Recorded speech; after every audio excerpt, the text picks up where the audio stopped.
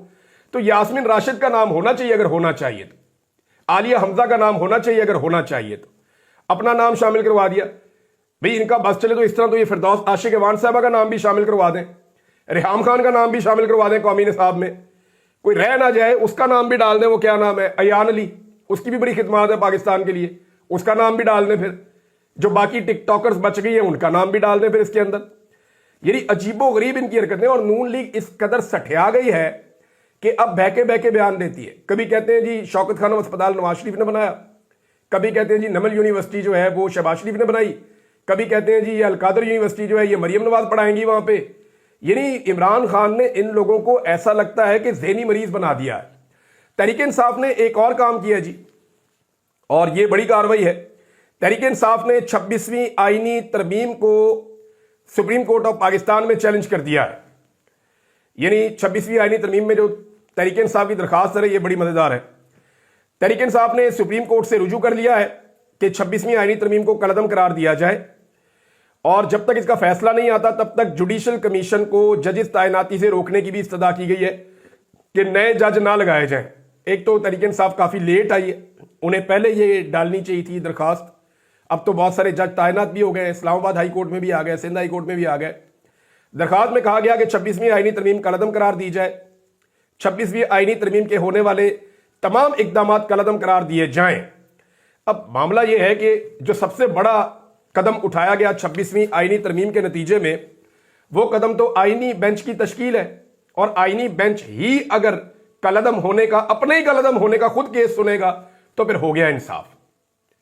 یعنی جس بینچ کے خلاف یہ کیس بن رہے ہیں کہ یہ متنازع بینچ ہے، یہ 26ویں متنازع آئینی ترمیم کے نتیجے میں بنا ہے، لہذا ترمیم فارغ کی جائے، بینچ بھی فارغ کیا جائے، وہی بینچ فیصلہ کرے گا کہ ہم نے فارغ ہونا یا نہیں ہونا۔ اور بھئی کوئی بندہ اپنی بھی نوکری فارغ کرتا ہے، اس کو تو کنفلکٹ آف انٹرسٹ کہتے ہیں۔ یہ ججز یا یہ بینچ تو اس کیس کو سن ہی نہیں سکتا، یہ معاملہ تو فل کورٹ میں جانا چاہیے، اور فل کورٹ میں بھی یہ والے جج نہیں بیٹھنے چاہیے، یہ جو آئینی بینچ کا حصہ ہے، ان کے علاوہ جو دیگر ججز ہیں ان کو بٹھایا جانا چاہیے۔ اب جسٹس منصور علی شاہ صاحب نے بھی ایک اعتراض کیا ہے، اور ان کا جناب بڑا جائز اعتراض ہے۔ منصور علی شاہ صاحب نے ایک توہین عدالت کا کیس لگایا ہوا تھا، اور ایڈیشنل رجسٹرار نے اپیل کر دی اس کے خلاف، تو اس پہ ایک بینچ بنایا گیا ہے، اس بینچ پہ منصور علی شاہ صاحب نے بھی اعتراض کر دیا ہے۔ یعنی اعتراض انہوں نے کیوں کیا ہے اس کو ذرا آپ سمجھیں۔ جو آئینی کمیٹی ہے نا، آئینی بینچ کی بھی ایک کمیٹی بنی ہوئی ہے، اس کمیٹی نے منصور علی شاہ صاحب کا مقدمہ کہیں اور منتقل کروا دیا تھا، اور ایڈیشنل رجسٹرار نے یہ کام کیا تھا، ایڈیشنل رجسٹرار نرگے میں آ گئے۔ اب معاملہ یہ ہے کہ وہ جب اپیل میں گئے تو اسی کمیٹی کے 2 جج اس بینچ کے اندر شامل کر دیے گئے۔ اب منصور علی شاہ صاحب یہ کہتے ہیں کہ کیونکہ اس کمیٹی نے جنہوں نے فیصلہ کیا، جن 2 ججوں نے فیصلہ کیا، جن کے فیصلے کے خلاف یہ سارا معاملہ کھڑا ہوا، وہ اپنے فیصلے کے خلاف کیسے کیس سن سکتے ہیں؟ یعنی اپیل کی جاتی ہے، اگر کسی جج نے غلط فیصلہ دیا تو اس کے خلاف جب اپیل میں جاتے ہیں تو پھر وہ جج تو نہیں سن سکتا نا۔ اب وہی ججز بیٹھ کے اس کنٹروورشل معاملے کو سنیں گے جو انہوں نے خود پیدا کیا۔ ان میں ایک جج ہے جسٹس جمال خان بندوخیل اور جسٹس محمد علی مظہر۔ اس پہ جناب بجا طور پہ اعتراض اٹھایا ہے منصور علی شاہ صاحب نے کہ آئینی ججز کمیٹی نے ہی جسٹس شاہ صاحب کے بینچ سے منتقل ہونے والا کیس اپنے آئینی بینچ کے سامنے مقرر کیا تھا، جس پر توہین عدالت کا کیس شروع ہوا، تو وہی 2 ججز اب بینچ میں بیٹھ کر اپنے ہی فیصلے کو کیسے غلط قرار دے سکتے ہیں؟ بڑا سوال ہے جی، اور امپورٹنٹ کوسچن ہے۔ ناظرین، محسن نقوی کی ایک غلطی جو ہے وہ پاکستان کے گلے پڑ گئی ہے۔ پاکستان کا جو محکمہ خارجہ ہے وہ صفائیاں پیش کر رہا ہے کہ جی غلطی سے چلے گئے تھے محسن نقوی صاحب new federal state of China کی تقریب میں۔ اب وہاں پہ پاکستان کی پوری ایمبیسی کام کرتی ہے، ایمبیسی کے افسران کام کرتے ہیں، پورا عملہ کام کرتا ہے۔ یہ ممکن نہیں ہے کہ ان کو پہلے سے نہ پتا ہو کہ یہ کس تقریب میں جا رہے ہیں، یہ پہلے سے پتا ہوتا ہے اور پورا ایک پروٹوکول ہوتا ہے۔ محسن نقوی جیسے امپورٹنٹ آدمی کو وہاں پہنچانا new federal state of China جیسی تنظیم کے پروگرام میں جو بہت زیادہ اینٹی چائنا ہے، یہ چائنا کے لیے بڑی تشویش کی بات ہے۔ اب یہ صفائیاں دے رہے ہیں، وہاں پہ ایک دوست بنانے کے چکر میں جو پہلے سے دوست تھا اس کو بھی انہوں نے ناراض کر لیا ہے، تو یہ اس وقت ان کی یہ پالیسی چل رہی ہے۔ اب اندازہ کریں کہ پاکستان کا جو وزیر خارجہ ہے وہ اس وقت ملک کے اقتصادی اور معاشی امور دیکھ رہا ہے، پاکستان کا جو وزیر داخلہ ہے وہ اس وقت سفارتی مشن کے اوپر ہے، پاکستان کا جو وزیر اعظم ہے وہ اس وقت اردلی بنا ہوا ہے، پاکستان کے سب سے بڑے صوبے کی جو وزیر اعلیٰ ہے وہ اس وقت ٹک ٹاک کا ایک مقابلہ کھیل رہی ہے، سلوموز بنا رہی ہے، اور ملک کا اللہ ہی حافظ ہے۔ یعنی باقی جن پہ تکیہ ہے وہ کہتے ہیں جی ہمارا سیاست سے کوئی تعلق نہیں ہے.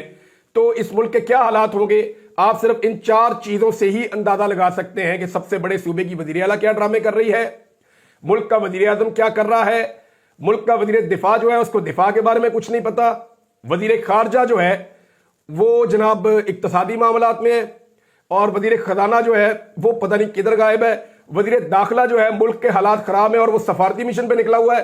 عجیب متنجن بنا کے رکھ دیا اس ملک کا پاکستان کے جو کرتا دھرتا ہے انہوں نے, اور کہاں پہنچا دیا ہمیں. یعنی ایک شخص کی مخالفت, ایک آدمی کی مخالفت نے پورے ملک کا نقشہ بگاڑ کے رکھ دیا. ہر چیز انہوں نے برباد کر دی کہ کسی طرح عمران خان کو نقصان دیں. لیکن وہ حدیث نبوی بھی ہے, اور اللہ رب العزت اگر کسی کو نقصان نہ پہنچانا چاہے نا تو وہ کوئی بھی نہیں پہنچا سکتا اس کو نقصان, ساری دنیا مل کر نہیں پہنچا سکتی. اور اگر اللہ کسی کو فائدہ نہ دینا چاہے نا تو ساری دنیا بھی ساتھ کھڑی ہو جائے تو اس کا فائدہ نہیں ہو سکتا. لہذا عمران خان کو گرانے کے چکر میں یہ سارے اس قدر گرے کہ قوم کی نظروں سے گر گئے. باقی چیزیں ناظرین اگلے ویلاگ میں شیئر کرتا ہوں. اب تک لیے اتنے, اپنا خیال رکھیے گا, اپنے چینل کا بھی. اللہ حافظ.